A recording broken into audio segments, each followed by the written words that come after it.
Icon दबाना ना भूलें। समाया अपने पास की किराने की दुकान पर खड़ी कंटेनर में रखी चॉकलेट्स को देख रही थी।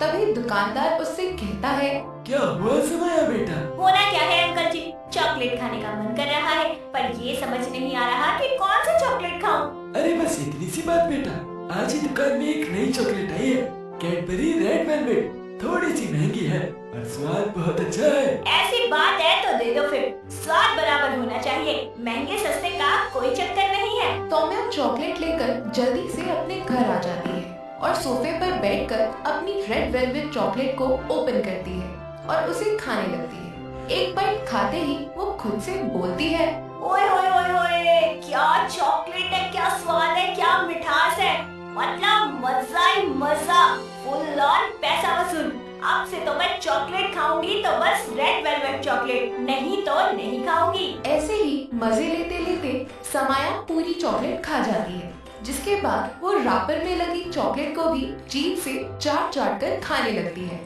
तभी वहाँ पर उसकी माँ किरण आ जाती है और उसे ऐसा देखकर बोलती है, अरे ओ बेअकल, कौन सी भुखमरी फैल रही है घर में जो तू ये चॉकलेट के रैपर को चाट चाट के साफ कर रही है। माँ डिस्टर्ब मत करो, स्वाद लेने दो। अरे स्वाद लेने के लिए कुछ हो भी दो, तूने तो रैपर भी सफा चट कर दिया है, दाने भर जितनी चॉकलेट नहीं है उस पर। ओह खाते खाते मैं इतना खो गई कि पता ही नहीं चला कि मैंने रैपर चमका दिया है। हाँ चल उठकर बाजार जा और सब्जियां लेकर आ, शाम को तेरी बुआ आ रही है घर पे। ओके माँ, लाओ 2 पैसे। अरे जल्दी 2 पैसे, बचे हुए पैसों से मैं रेड वेलवेट चॉकलेट खाऊंगी। इतना सोचकर समाया मन ही मन मुस्कुराने लगती है और किरण से पैसे लेकर वो बाजार सब्जियां लेने चली जाती है। सारी सब्जियां खरीदने के बाद वो बचे हुए पैसों से रेड वेलवेट चॉकलेट खा लेती है। ऐसे ही दिन गुजरते जाते हैं। समाया की शादी अनिल नाम के एक लड़के से हो जाती है। एक शाम समाया अनिल को कॉल करती है और कहती है, हेलो जी, आप कहाँ हो, कब तक आओगे?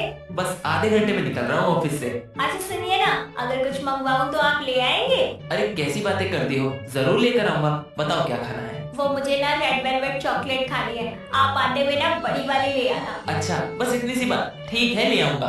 ओके थैंक यू, चलो मैं फोन रख रही हूँ, डिनर बनाना है। इतना कहकर समाया कॉल कट कर देती है। अनिल ऑफिस से आते हुए समाया के लिए चॉकलेट ले आता है, जिसके बाद सभी लोग साथ बैठकर खाना खा रहे होते हैं। तभी समाया प्लेट में चॉकलेट रखकर खाने बैठ जाती है। ये देखकर उसकी सास अंजना कहती है, क्या बात है बहू, आज खाना नहीं खाना क्या, जो बच्चों की तरह चॉकलेट लेकर बैठ गई। माँ जी, रेड वेलवेट के सामने खाना कौन खाएगा, मुझे तो बस यही खानी है। अरे पर खाना भी तो जरूरी है, और वैसे भी मीठा खाने के बाद ही खाते हैं, पहले नहीं। खाने के बाद हम सब मिलकर चॉकलेट खाएंगे। नहीं नहीं, कभी नहीं। रेड वेलवेट का टुकड़ा तो दूर की बात है, मैं किसी को उसका रैपर ना दूं। हाय हाय, तो क्या आदि मानव की तरह पूरी खा जाएगी बहू? सही पकड़े हैं माँ जी, अकेले ही खाऊंगी। पर फिर भी समाया ये बहुत ज्यादा है। अरे कुछ ज्यादा नहीं होगा, बस देखते जाओ आप। इतना कहकर समाया जल्दी से रेड वेलवेट चॉकलेट ओपन करती है और खाना शुरू कर देती है। और इससे पहले कि अनिल और अंजना समाया को कुछ बोल पाते, वो पूरी की पूरी चॉकलेट खत्म कर देती है, साथ ही रैपर को भी चमका देती है। और तभी अंजना बोलती है, बहू इतनी तेजी में कभी तूने घर का काम नहीं किया, मेरी सेवा नहीं करती, पर इस मुल्क चॉकलेट को खा गई। अरे माँ जी, रेड वेलवेट का मुकाबला खाना, सोना, घूमना, सेवा कोई चीज नहीं कर सकती। क्यों री, ऐसा भी क्या है इसमें? माँ जी ये आपको खाकर ही पता चलेगा, अब ऐसे मैं बोलकर क्या ही बताऊँ आपको।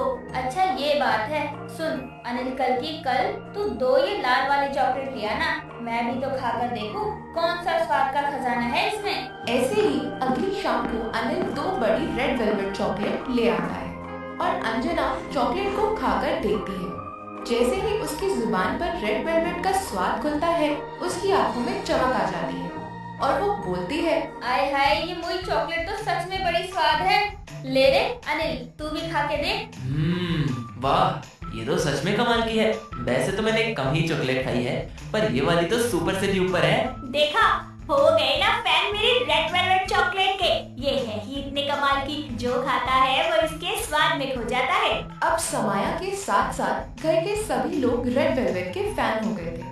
जहाँ पर अनिल और अंजना हिसाब से चॉकलेट को खाया करते थे, उनके मुकाबले समाया की चॉकलेट खाने की आदत दिन पर दिन बढ़ती जा रही थी। वो अपने हिस्से की तो रेड वेलवेट चॉकलेट खाती ही थी, साथ ही साथ अंजना और अनिल के हिस्से की भी चॉकलेट खा जाया करती थी। जरूरत से ज्यादा चॉकलेट खाने की वजह से समाया के दांतों में सड़न पैदा हो जाती है और एक शाम वो दर्द से कर्राती मुंह पर हाथ रखते हुए अंजना के पास आती है और कहती है, माँ जी मेरे दांत में बहुत दर्द हो रहा है। हाय मैं मर जाऊंगी इस दर्द से, कुछ करो माँ जी। तू जो हर वक्त चॉकलेट खाती रहती है ये तो होना ही था, फिर अब मुझे क्यों रोकर दिखा रही है? लाख बार समझाया है पर नहीं, तू तो मानती ही नहीं है। अच्छा नहीं खाऊंगी चॉकलेट, मुझे डेंटिस्ट के पास ले चलो। ठीक है चल। इतना कहकर अंजना समाया को डॉक्टर के पास ले जाती है, जहां डॉक्टर समाया का इलाज करते हैं और उसे मीठी चीजें और चॉकलेट खाने से सख्त मना कर देते हैं। कुछ समय तक तो समाया डॉक्टर के कहे अनुसार मीठी चीजों का और चॉकलेट से परहेज रखती है, पर वो खुद पर ज्यादा वक्त तक कंट्रोल नहीं कर पाती है और अब वो सबसे छुपकर रेड वेलवेट चॉकलेट खाना शुरू कर देती है। और अब उसके दांतों का हाल इतना बुरा हो जाता है कि उसके दांत टूटना शुरू हो जाते हैं। साथ ही समाया के दांत सड़न की वजह से एकदम काले पड़ गए थे, जिसके चलते हर कोई उसका मजाक बनाया करता था। ऐसे ही एक दिन जब समाया छुपकर रेड वेलवेट चॉकलेट खा रही होती है, तभी वहाँ अनिल और अंजना आ जाते हैं और अंजना बोलती है, क्यों रे बहू, जरा इस चॉकलेट को खाने से पहले एक बार शीशे में अपनी शक्ल देख ले। भरी जवानी में क्या हाल बना रखा है खुद का। अरे जो कोई तुझे देखता है तो तेरा मजाक बनाता है, साथ साथ मेरा और मेरे बेटे का भी मजाक बनता है। जवानी के दिनों में बुढ़िया बन रही है तू। देखो समाया, अगर तुम्हारा यही हाल रहा ना तो वो दिन दूर नहीं जब तुम्हारे मुंह में एक भी दांत नहीं होगा। जब तुम्हें पता है कि ये चॉकलेट खाना तुम्हारी सेहत और दांतों के लिए हानिकारक है तो फिर क्यों खाती हो? देखो खुद को, क्या से क्या हो गई हो। मुझे माफ कर दीजिए माँ जी और अनिल जी, मैं सब कुछ जानते बूझते हुए भी खुद का नुकसान करने में लगी हुई थी। मैं भूल गई थी कि मेरी पहचान से ही तो आप लोगों का नाम जुड़ा हुआ है। अगर मुझे कुछ होगा तो समाज वाले तो आप लोगों को ही बुरा कहेंगे, पर मैं वादा करती हूँ कि अब से रेड वेलवेट तो क्या, मैं कोई भी चॉकलेट कभी नहीं खाऊंगी। बस आप लोग मुझसे नाराज मत हो, मैंने अपने दांतों का बुरा हाल कर लिया है। अब मेरे सारे दांत टूटकर मुझे नकली दांत लगवाने पड़ेंगे। अपने चॉकलेट के शौक के चलते मैंने अपने सारे दांतों को खो दिया। अंजना और अनिल समाया को माफ कर देते हैं और समाया भी चॉकलेट खाना छोड़कर खुद पर ध्यान देना शुरू कर देती है। सीमा और रीमा दो बहनें थी। वैसे तो वो दोनों सौतेली बहनें थी, लेकिन दोनों में सगी बहनों से भी ज्यादा प्यार था। दोनों ही एक दूसरे के लिए जान देने को तैयार रहती। जहाँ एक तरफ सीमा रसोई का सारा काम संभालती, वहीं रीमा घर की साफ सफाई जैसे बाकी कामों को देखती। लेकिन जहाँ ये दोनों एक दूसरे से बहुत प्यार करती थी, वहीं इनकी दूर की दादी सोमवती इनके प्यार से बड़ी परेशान थी। वो कुछ दिनों के लिए इनके घर रहने आती है और वो इन दोनों का आपस में प्यार देखकर उन्हें अलग करने की योजनाएं बनाने लगती है और एक दिन खुद से बोलती है, भगवान झूठ न बुलवाए, ये दोनों सौतेली बहनें हैं पर दोनों में सगी से भी ज्यादा प्यार है। अगर ऐसा ही चलता रहा तो ये दोनों तो मेरी कद्र करना ही भूल जाएंगी। नहीं नहीं सोमवती, तू ऐसा नहीं होने दे सकती, कुछ सोच।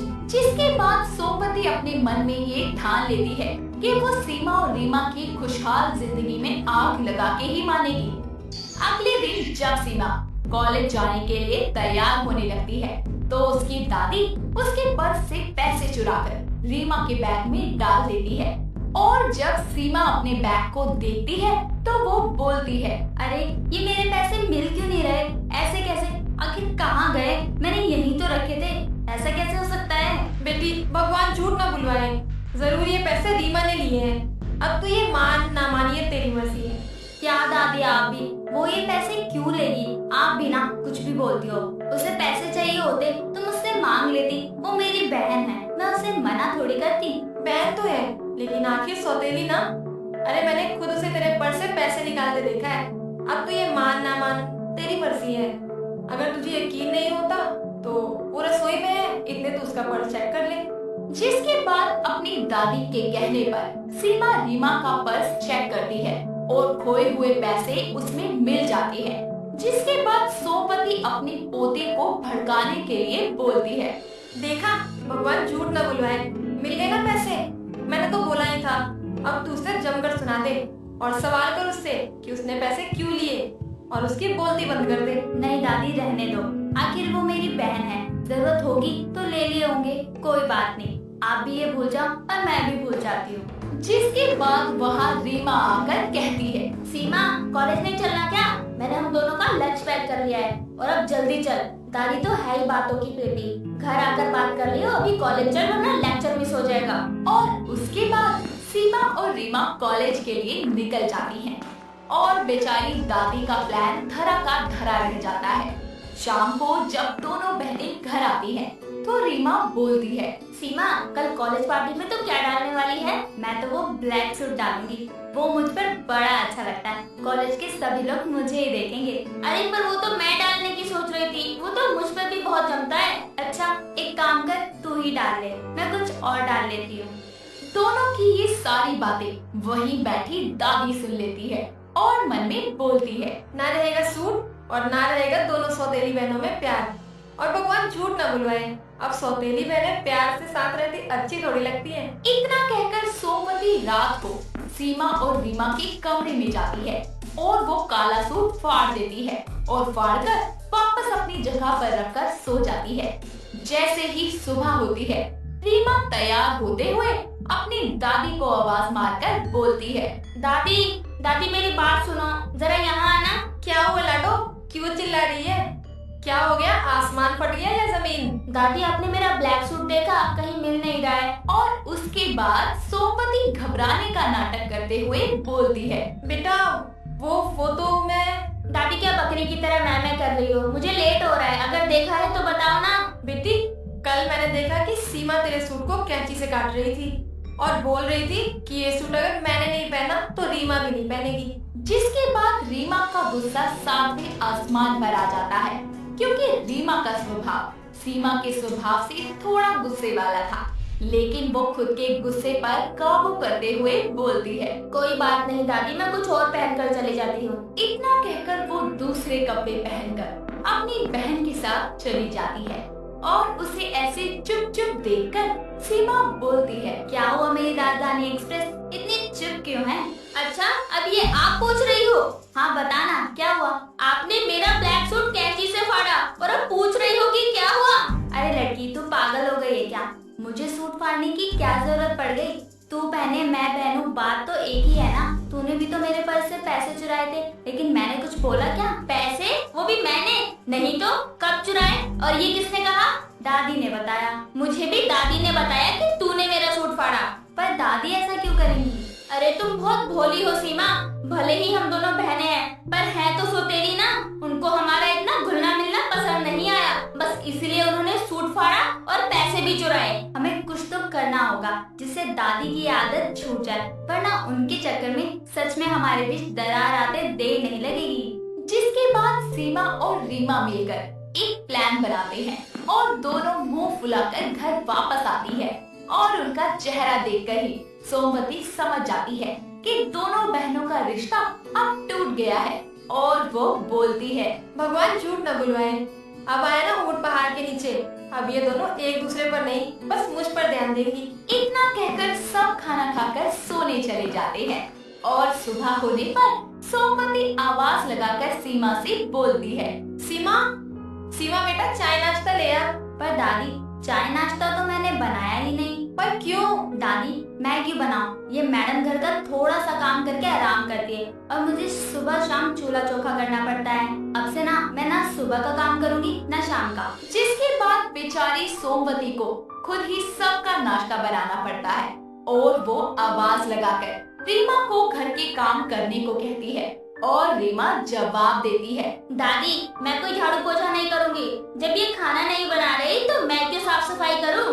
यानी ये मैडम तो बिना मेहनत की रोटी खाए और मैं इस घर में नौकरानी की तरह काम करूं। जिसके बाद बेचारी बूढ़ी दादी को ही पूरे घर का काम करना पड़ता है और उसको इतना काम करना देखकर सीमा रीमा से बोलती है, रीमा मुझे बिल्कुल भी अच्छा नहीं लग रहा, हमारी दादी इतना काम कर रही है, मैं उनकी कुछ मदद कर दूं क्या? नहीं सीमा, कोई जरूरत नहीं है।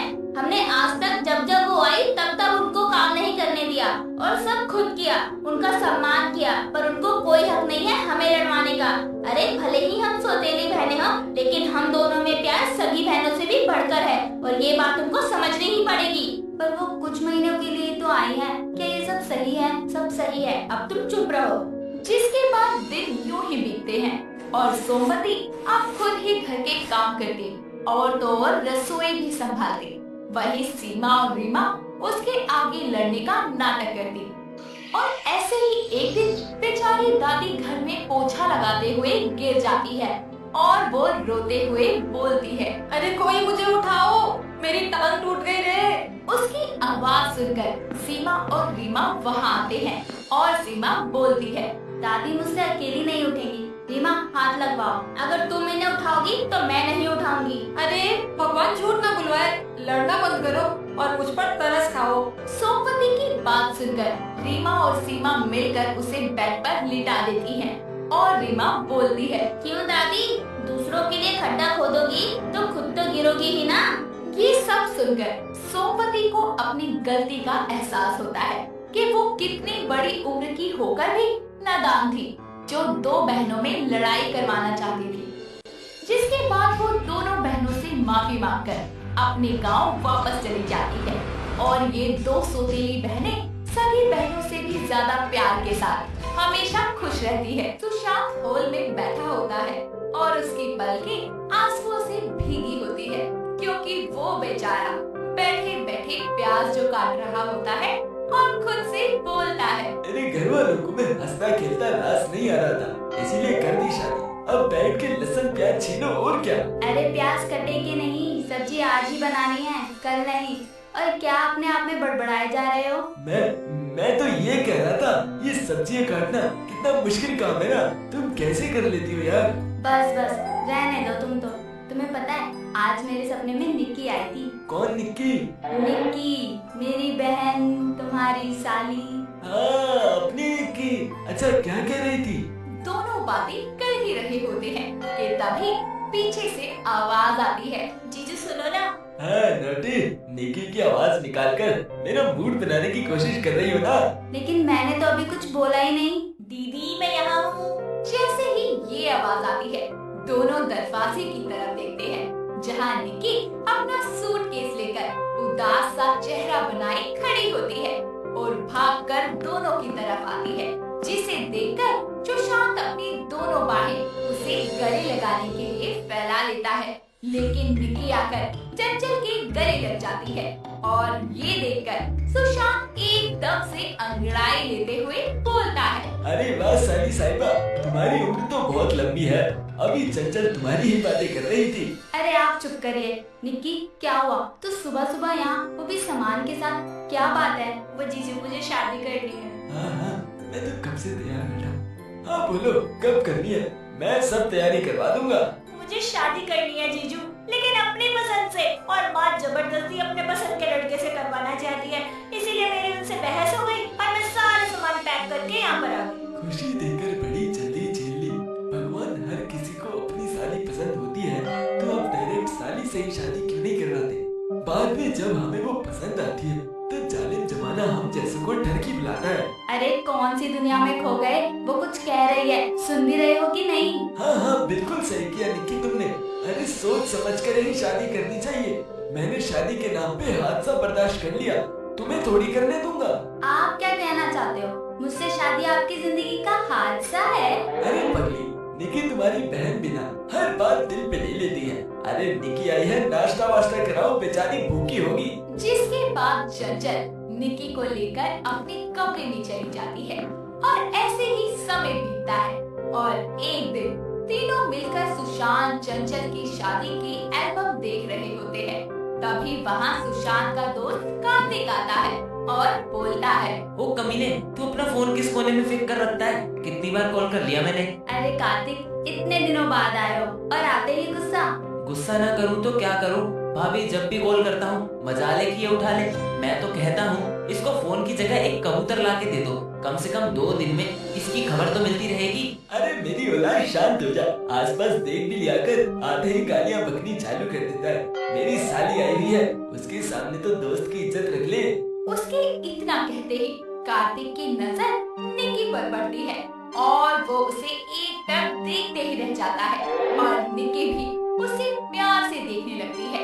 तभी चंचल निक्की के कंधे पर हाथ रखकर बोलती है, निक्की निक्की किचन में चलें, कुछ खाने को लाते हैं इनके लिए। हाँ चलिए ना। इतना कहकर वो उसे देखते हुए किचन की ओर चली जाती है, जिसके बाद सुशांत उसे बोलता है, बस कर, कितना घूरेगा, तेरी भाभी की बहन है। भाभी की बहन है तभी तो घूर रहा हूँ। साले तेरी साली है, वो भी कुंवारी। तूने कभी बताया क्यों नहीं? तूने तो घर बसा लिया, मुझे भी तो शादी का लड्डू खाने दे।